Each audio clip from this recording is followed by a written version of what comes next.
Okay, so we're gonna teach how to make a banner. We've made several banners in the Sacramento branch. I'll just kind of break it down the way that we do it and that we're gonna do it tonight. It's highly adaptable the way you can do it. You can tonight we're gonna be using a projector and a bed sheet, but you can also use cloth that you can buy at fabric stores. You can also print out your images for your banner and trace them. But it's a highly adaptable system, and it's really kind of according to the skills that you have as a group and the things that you have available to you. So we just so happen to have some graphic designers, we have a projector, and we have a room, and we have a small group of people who are going to paint the banner tonight, and we have paint as well. So I got this is a king-size flat bed sheet. You can get these at Walmart, for example, for 15 bucks. But you can also, I'm sure, get them at a actual Union store, maybe for a little bit more if you don't want to support Walmart. It's the dimensions are 108 inches by 102 inches, and knowing the dimensions of whatever you're working on is always very important. And making it appropriate size in the image and whatnot. Specifically, the proportion of length or length to your width. So that always plays into the banner image. Okay, so we took the bed sheet out. We cut it right down the middle, lengthwise. So we went along parallel to the 108 inches. So now you have two pieces of the sheet, each could be made into a banner.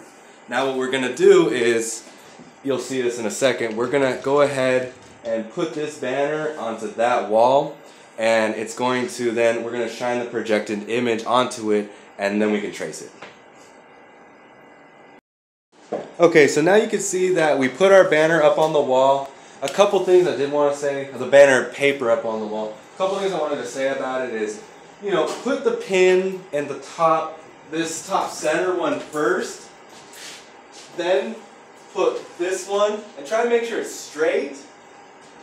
Start then with, after you put that one, with this one, and when you put the corner one, smooth out your banner like this, and with your hand, and it takes a lot of the excess fabric out and makes it straight.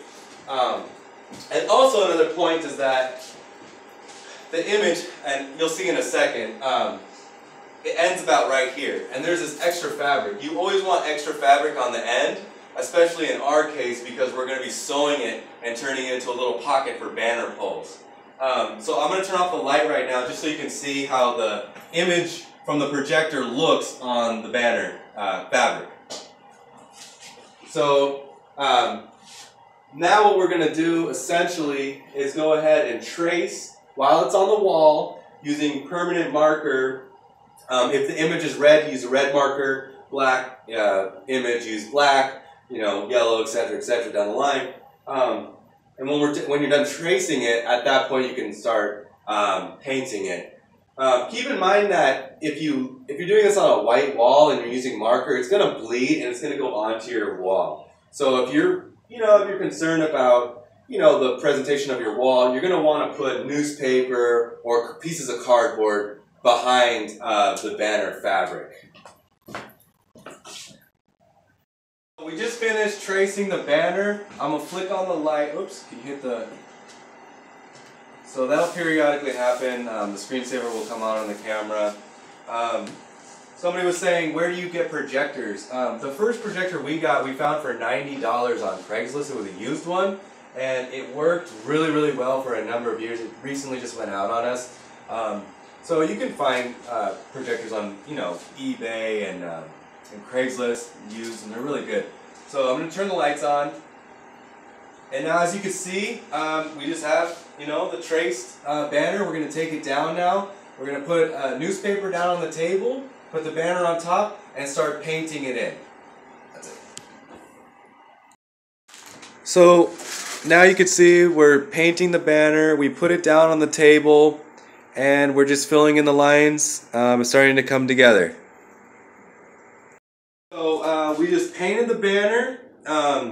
We did this side first and then pulled it down and then painted the bottom. Then we put newspaper underneath it. So we're going to lift it up right now so you can see what it looks like. It looks pretty good. It's an anti-Trump banner, obviously. And I think it's tape right there. And when you put newspaper on the back, it's going to get stuck to it. When you peel it off, it's really not a big deal. You can kind of see what it looks like. Careful not the newspaper in the back. Still wet. And so yeah, it is still wet. What we're going to do right now is go ahead and hang it up somewhere to dry overnight. And then tomorrow I'm going to sew the sides. Or one of us will sew the sides to put the banner poles in. Great job. Don't Trump. Woo!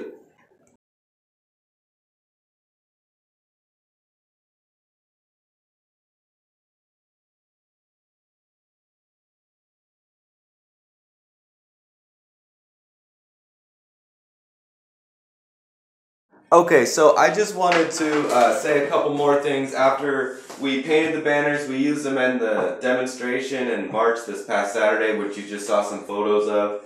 I just wanted to show you a couple things that you didn't get to see in the when we were preparing.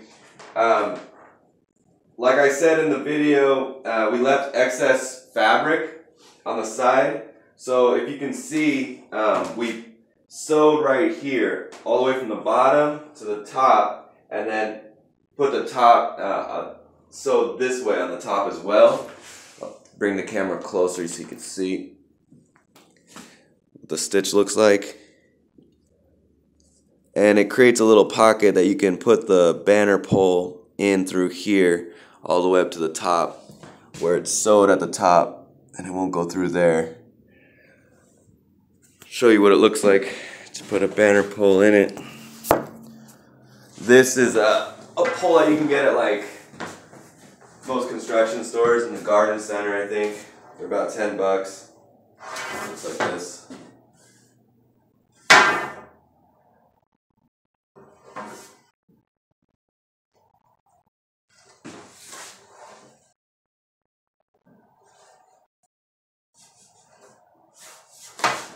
So this makes it significantly better.